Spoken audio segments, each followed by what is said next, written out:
नमस्कार, दिन भर की बड़ी खबरों में आपका स्वागत है। मैं हूं आपके साथ मीनाक्षी त्रिवेदी।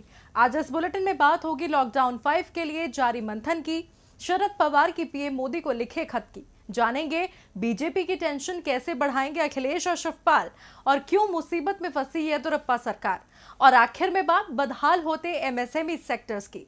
लेकिन तमाम बड़ी खबरों से पहले एक नजर सुर्खियों पर। राजस्थान के सीएम अशोक गहलोत ने मोदी सरकार पर कसा तंज, कहा केंद्र चाहता तो 3 दिन में मिट जाती कामगारों की समस्या। केंद्र शासित प्रदेशों में विधानसभा सीटों के परिसीमन की कवायद तेज, 5 केंद्र शासित प्रदेशों में होगा परिसीमन। लोकसभा अध्यक्ष ने किया आयोग का गठन, 2 मंत्री समेत 15 सांसद बनाए गए हैं आयोग के सदस्य। देश में लागू बंद में ढील देने से बढ़ी आर्थिक गतिविधियां, मई महीने में 1,73,00,000 ई-वे बिल बने, अप्रैल में महज 86 लाख बिल हुए जनरेट। 50,000 रुपए से ज्यादा की कीमत का सामान ट्रांसपोर्टर के जरिए सप्लाई कर रहे लोगों को जनरेट कराना होता है ई-वे बिल। हफ्ते के आखिरी कारोबारी दिन बढ़त के साथ बंद हुआ शेयर बाजार, बीएसई का सेंसेक्स 226 अंक और एनएसई का निफ्टी 90 अंक ऊपर हुआ बंद। सुर्खियों के बाद अब बात आज की सबसे बड़ी खबर की। देश में स्वास्थ्य मुसीबत थमने का नाम नहीं ले रही है। इस पर काबू पाने के लिए अब तक 4 चरण की पूर्णबंदी लगाई गई, लेकिन इसका कुछ खास असर नहीं नजर आया। इसी बीच अब केंद्र सरकार ने 5वें चरण की पूर्णबंदी के लिए मंथन शुरू कर दिया है। इसी पर चर्चा के लिए हमारे साथ मौजूद हैं राजीव जी। लेकिन उससे पहले इस रिपोर्ट में देखिए कि पिछले लॉकडाउन से क्या कुछ अलग हो सकता है। इस पर 25 मार्च को लागू हुई देशव्यापी पूर्णबंदी का चौथा चरण 31 मई को खत्म हो रहा है। वहीं देश में अब लॉकडाउन 5.0 के लिए मंथन शुरू हो चुका है। इसी सिलसिले में आज प्रधानमंत्री नरेंद्र मोदी और गृह मंत्री अमित शाह ने बैठक की। इस बैठक में देश के स्वास्थ्य हालात को देखते हुए लॉकडाउन को आगे बढ़ाया जाए या नहीं, इस पर चर्चा हुई। ये सवाल इसीलिए अहम है क्योंकि लॉकडाउन का चौथा चरण देश में 31 मई को खत्म होने वाला है। ऐसे में अटकलें तेज हो रही है कि क्या सरकार इस लॉकडाउन को आगे भी जारी रखेगी या नहीं। इससे पहले गृह मंत्री ने गुरुवार देर रात सभी राज्यों के मुख्यमंत्रियों से बात की थी और उनसे राष्ट्रव्यापी लॉकडाउन को 31 मई के बाद भी बढ़ाए जाने पर विचार जाने। मुख्यमंत्रियों के साथ अपनी बातचीत के दौरान शाह ने राज्यों के चिंताजनक स्थिति वाले क्षेत्रों के बारे में और 1 जून के बाद किन क्षेत्रों को खोलना चाहते हैं इस बारे में उनसे राय ली। गौर करने वाली बात यहाँ ये है कि अभी तक हर चरण में लॉकडाउन बढ़ाने के पहले प्रधानमंत्री नरेंद्र मोदी वीडियो कॉन्फ्रेंसिंग के जरिए सभी मुख्यमंत्रियों के साथ बात कर उनके विचार जान रहे थे।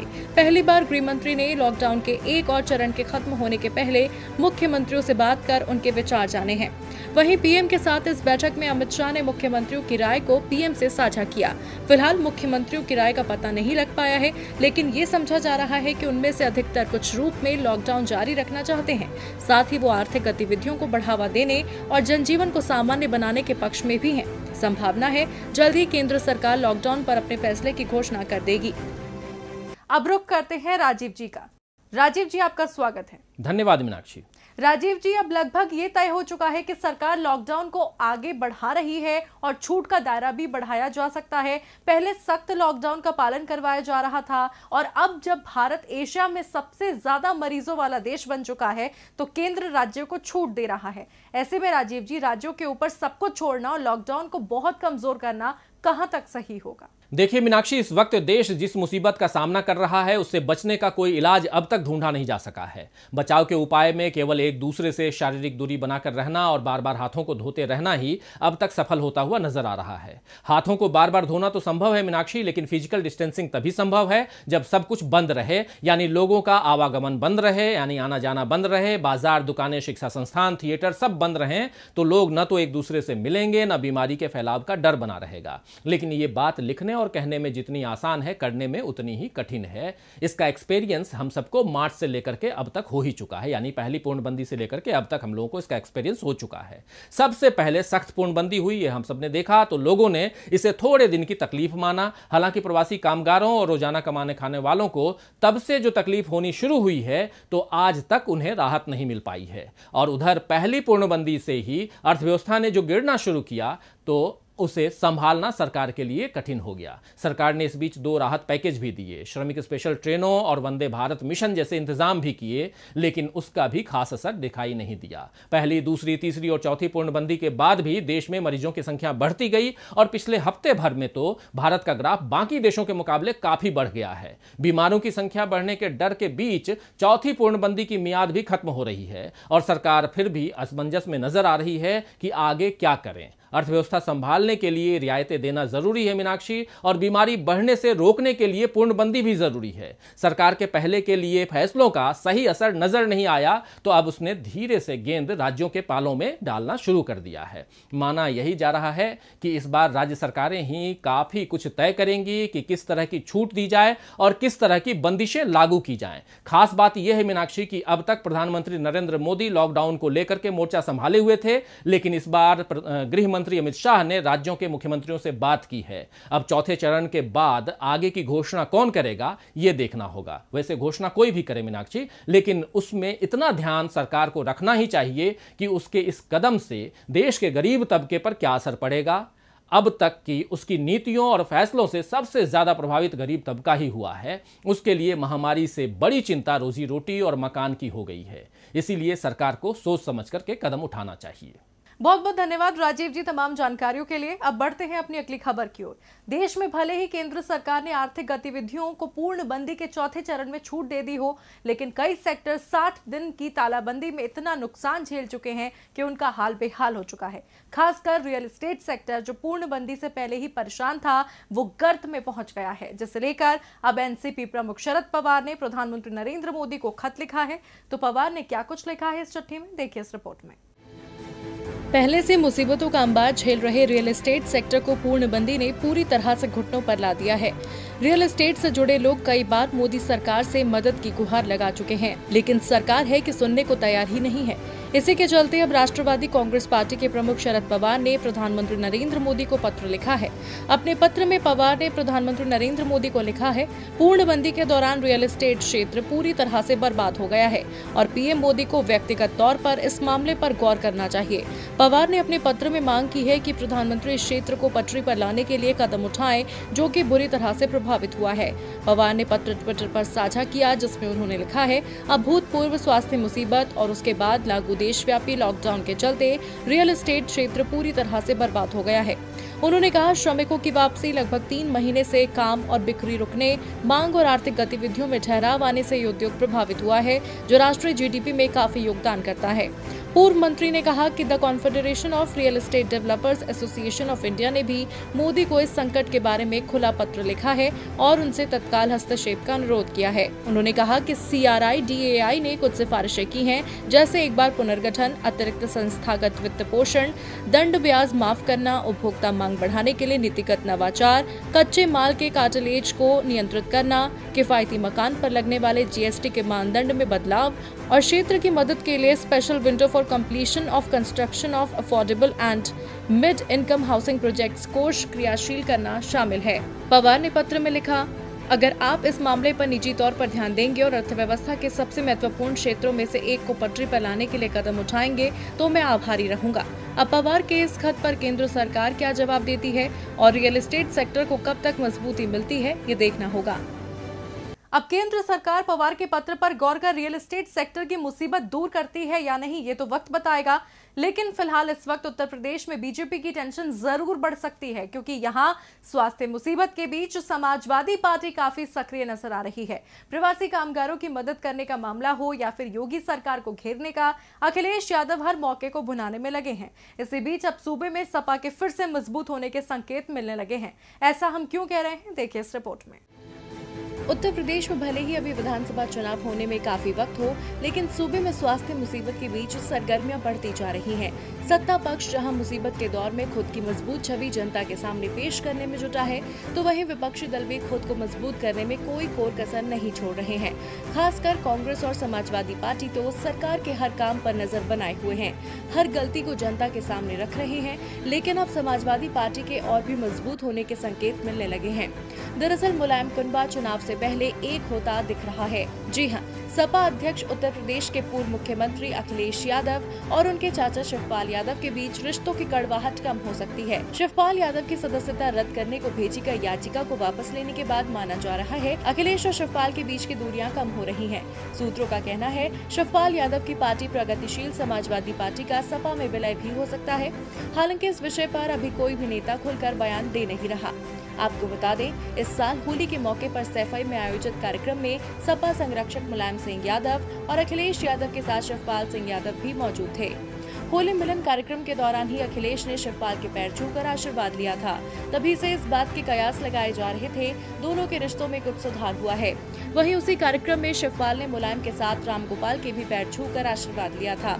शिवपाल और अखिलेश के एक मंच पर आते ही कार्यकर्ताओं ने चाचा भतीजा जिंदाबाद के नारे भी लगाए थे। वैसे ये कोई पहला मौका नहीं है कि जब मुलायम कुनबे के एक होने के कयास लगाए जा रहे हों। इससे पहले भी कई बार दोनों के बीच की तल्खियां खत्म होने के संकेत मिले थे, लेकिन अखिलेश और शिवपाल दोनों ने साथ आने से इनकार कर दिया था। ऐसे में इस बार ये कयास हकीकत में बदलते हैं और चाचा और भतीजा फिर साथ आते हैं या नहीं, ये देखना होगा। अब उत्तर प्रदेश में चाचा और भतीजे के बीच कम होती दूरियां विरोधियों के लिए मुसीबत बनती नजर आ रही हैं, तो वहीं कर्नाटक में येदियुरप्पा सरकार की मुसीबतें तो उनका साथ छोड़ने को तैयार ही नहीं है। स्वास्थ्य समस्या ने पहले ही विरोधियों के तेवर तल्ख कर रखे हैं, तो अब अपने नेता ही मुख्यमंत्री को आंख दिखाने लगे हैं। जी हाँ, खबर है कि बीजेपी के 20 नाराज विधायकों ने सीएम येदियुरप्पा के खिलाफ मोर्चा खोलने का मन बना लिया है, जिससे सरकार की मुसीबत बढ़ना तय है। कर्नाटक में कांग्रेस और जेडीएस गठबंधन की सरकार को सत्ता से बेदखल कर जब बीजेपी ने सूबे की कमान संभाली और बीएस येदियुरप्पा को मुख्यमंत्री की कुर्सी पर बिठाया, तो बीजेपी ने अपनी सरकार को अस्थिर बताया, लेकिन ये सरकार बनने के साथ ही मुसीबतों में घिरती रही है। अब खबर है सीएम बीएस येदियुरप्पा से उन्हीं की पार्टी के 20 एमएलए नाराज हो गए हैं और ये विधायक येदियुरप्पा के खिलाफ मोर्चा खोल सकते हैं। ये विधायक उमेश कुट्टी के समर्थक हैं और कुट्टी की निगाह सीएम की कुर्सी पर है। बताया जा रहा है कुट्टी ने अपने समर्थक 20 विधायकों को गुरुवार को रात्रि भोज में आमंत्रित किया था। पार्टी के अंदर इस बात को लेकर काफी हलचल मची हुई है। इससे पहले भी कुट्टी बड़े बड़े दावे करते रहे हैं। येदियुरप्पा के सीएम बनने से पहले कुट्टी ने कहा था, मैं 13 साल से मंत्री हूं, भगवान की कृपा से अब मेरा लक्ष्य मुख्यमंत्री की कुर्सी हासिल करना है। कुट्टी इस बात से खफा हैं कि उन्हें सरकार में कोई पद नहीं दिया गया। येदियुरप्पा ने जब से अपने बहन के पोते एनआर संतोष को अपना राजनीतिक सचिव अपॉइंट किया है, तब से ये नाराजगी कुछ ज्यादा ही बढ़ गई है। खबर ये भी है कि कुट्टी समर्थक ये नाराज विधायक सीएम के खिलाफ पार्टी हाईकमान से मिलने की तैयारी कर रहे हैं। विधायक बीजेपी अध्यक्ष जेपी नड्डा, पीएम मोदी और गृह मंत्री अमित शाह से शिकायत कर सकते हैं। आपको बता दें, उमेश कुट्टी लिंगायत समुदाय के बड़े नेता माने जाते हैं। सीएम येदियुरप्पा खुद इस समुदाय से आते हैं। ऐसे में अब अचानक कुट्टी समर्थकों का नाराज होना येदियुरप्पा के लिए बड़ी मुसीबत बन सकता है। देखना होगा कि मुख्यमंत्री इन विधायकों के गुस्से को शांत करने के लिए कोई कदम उठाते हैं या नहीं। अब कर्नाटक में तो कांग्रेस से पार्टी में आए नेताओं को तवज्जो देना येदियुरप्पा को भारी पड़ता दिख रहा है, तो वहीं कर्नाटक जैसे हालात मध्य प्रदेश में ना बने, इसके लिए शिवराज पूरा जोर लगा रहे हैं। जी हां, शिवराज संध्या खेमे और बीजेपी के पुराने नेताओं में सामंजस्य बिठाकर कैबिनेट विस्तार करने पर विचार कर रहे हैं। हालांकि अब तो लगने लगा था 31 मई को नई टीम की घोषणा हो जाएगी, लेकिन शिवराज कैबिनेट विस्तार फिर से अटकता नजर आ रहा है। क्या है पूरा मामला, देखिए इस रिपोर्ट में। मध्य प्रदेश में जल्द ही 24 विधानसभा सीटों के लिए उपचुनाव होने हैं। इस उपचुनाव के बाद ही तय होगा कि शिवराज अपनी कुर्सी बचा पाएंगे या नहीं। इसीलिए चुनाव को लेकर बीजेपी और कांग्रेस दोनों खेमों में तैयारियां जोर शोर से चल रही हैं। लेकिन उससे पहले शिवराज के लिए एक और चुनौती सामने है और वो है मंत्रिमंडल विस्तार की, जिसमें शिवराज को सिंधिया खेमे को भी खुश करना है और बीजेपी के पुराने नेताओं को भी रूठने से बचाना है। हाल ही में कहा जा रहा था कि मंत्रिमंडल विस्तार की तैयारियां पूरी हो चुकी हैं। शिवराज की नई टीम में शामिल होने वालों के नाम तय हो चुके हैं। पार्टी आलाकमान से हरी झंडे मिलने के बाद जल्द कैबिनेट का विस्तार हो जाएगा। सियासी गलियारों में तो 31 मई की तारीख भी तय कर दी गई थी, लेकिन अब ये विस्तार फिर अटकता नजर आ रहा है। दरअसल मध्य प्रदेश में राजभवन परिसर में रहने वाले 6 लोग स्वास्थ्य मुसीबत से प्रभावित पाए गए हैं, जिसके बाद से मुख्यमंत्री शिवराज सिंह चौहान के मंत्रिमंडल के बहुप्रतीक्षित दूसरे विस्तार के अटकने के आसार नजर आने लगे हैं। राज्य के मुख्यमंत्री के तौर पर शिवराज सिंह चौहान ने 23 मार्च को शपथ ली थी और उसके बाद पहले मंत्रिमंडल गठन में 1 महीने का वक्त लग गया था। सियासी खींचतान के चलते सिर्फ 5 मंत्रियों को शपथ दिलाई गई थी। इन 5 मंत्रियों में 2 ज्योतिरादित्य सिंधिया के समर्थक हैं। पिछले दिनों मुख्यमंत्री शिवराज सिंह चौहान ने खुद घोषणा की थी कि मंत्रिमंडल मंत्रिमंडल का विस्तार जल्दी होगा। आपको बता दें, बीजेपी के सत्ता में आने के बाद से ही मंत्रिमंडल विस्तार की चर्चाएं जोरों पर हैं। पूर्व केंद्रीय मंत्री सिंधिया से नाता रखने वाले 8 से 10 लोगों को शिवराज सिंह चौहान के मंत्रिमंडल में शामिल किए जाने का वादा बीजेपी की ओर से किया गया है, लेकिन अब राजभवन में फैली स्वास्थ्य मुसीबत के बीच ये तस्वीर जल्द साफ होती नजर नहीं आ रही है। सूत्रों का कहना है, इन स्थितियों में राजभवन में किसी भी समारोह का आयोजन संभव प्रतीत नहीं हो रहा। इसके चलते मंत्रिमंडल विस्तार का समारोह भी हो सकेगा या नहीं, ये अभी तक तय नहीं है। अभी इंतजार कब खत्म होता है, ये देखना होगा। और बुलेटिन के आखिर में बात बदहाल होते हैं एमएसएमई सेक्टर की। केंद्र की नरेंद्र मोदी सरकार ने हाल ही में 20 लाख करोड़ के आत्मनिर्भर भारत पैकेज का ऐलान किया। इस पैकेज को लेकर सरकार ने अपना बखान भी खूब किया। पैकेज में एमएसएमई सेक्टर को 3 लाख करोड़ रुपए का कोलैटरल फ्री लोन देने की घोषणा तक की गई। लेकिन सरकार के इस राहत पैकेज के बाद भी एमएसएमई सेक्टर के दिन सुधरने की बजाय बिगड़ते दिख रहे हैं। कई एजेंसियों के सर्वे में इस बात का खुलासा हुआ है। देखिए रिपोर्ट। पूर्णबंदी में उद्योग धंधों की कमर टूट चुकी है। कारोबार ठप है, मांग और उत्पाद ना के बराबर है, जिसके कारण कई उद्योग धंधे बंद होने की कगार पर हैं। उद्योग धंधों में जान डालने के लिए सरकार ने आत्मनिर्भर भारत पैकेज का ऐलान भी किया। सूक्ष्म, लघु एवं मध्यम उद्योग यानी एमएसएमई सेक्टर के लिए 3 लाख करोड़ के लोन पैकेज की घोषणा की, लेकिन एमएसएमई सेक्टर को इससे कुछ फायदा मिलता नहीं दिख रहा। Federation of Indian micro, small and medium enterprises यानी फिस में स्कॉच कंसल्टेंसी, भारतीय वित्त सलाहकार समिति यानी BVSS और टेक्सलो एडुकेयर सोसाइटी के सर्वे में यह खुलासा हुआ है। सर्वे की बड़ी बातों पर नजर डालें तो 77% एमएसएमई को इमरजेंसी फंड की जरूरत है। 62% एमएसएमई नौकरी में कटौती कर सकते हैं। 6% सभी कर्मचारियों को नौकरी से हटा देंगे। मई जुलाई के बीच 78% एमएसएमई कर्मचारियों की सैलरी में कटौती होगी। 10% कर्मचारियों को कोई सैलरी नहीं देंगे। दरअसल जब सरकार ने एमएसएमई सेक्टर के लिए राहत पैकेज की घोषणा की थी, तो उस वक्त भी एमएसएमई सेक्टर ने नाराजगी जताई थी। यही कारण है कि सर्वे में भाग लेने वाले 86% एमएसएमई विभिन्न प्रकार के राहत पैकेज के बजाय सीधे अपने खाते में राशि भेजे जाने के पक्ष में थे, ताकि वो अपने तत्काल होने वाले खर्च को पूरा कर सके। कुल मिलाकर देखा जाए तो सरकार के आत्मनिर्भर भारत पैकेज के बाद भी एमएसएमई सेक्टर पटरी पर लौटता नजर नहीं आ रहा है। फिलहाल दिन भर की बड़ी खबरों में इतना ही।